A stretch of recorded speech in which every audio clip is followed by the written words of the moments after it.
అన్నా నమస్తే అన్నా. నువ్వంటే నాకు ఎంతో పిచ్చో నాకు ఇంకా తెలుసన్నా. జగనన్న అంటే నర నరాల్లో ఇమిడిపోయిందన్నా. నేను ఒక వికలాంగుణ్ణి. నా భార్య ఇప్పుడు మాట్లాడింది, ఆమె కూడా వికలాంగులేరన్నా. నేను ఎంతో కష్టపడి మిమ్మల్ని చూడాలా, మిమ్మల్ని అసలు ఒక్కసారి కలసాలని, ఒక ఫోటో దిగాలని నేను ఎంతో తాపత్రంతో పడి వచ్చినానన్నా. నాది మిట్టపల్లి అన్నా. అన్నా మేము ఇద్దరం చదువుకున్నామన్నా. మొన్ననే మేము టెట్ కూడా క్వాలిఫై అయినాము.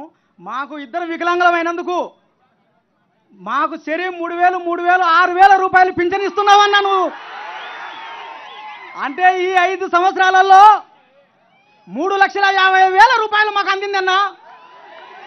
చాలా సంతోషం అన్నా.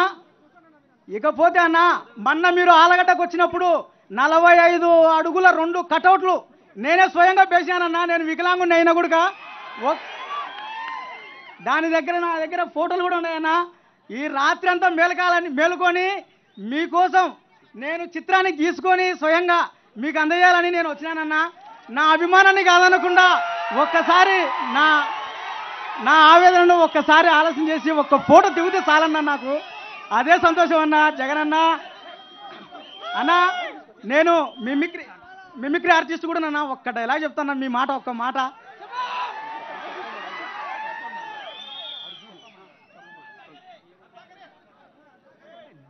మన పాలనలో కులం చూడం, మతం చూడం, పార్టీ చూడం, రాజకీయాలు చేయం.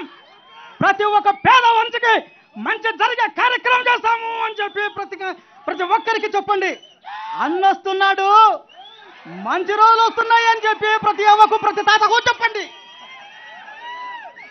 మేమంతా మిమ్మల్ని సీఎం చేసుకోవడానికి మేము సిద్ధం.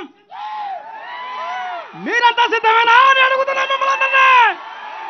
సిద్ధం సిద్ధం. జై జగనన్న.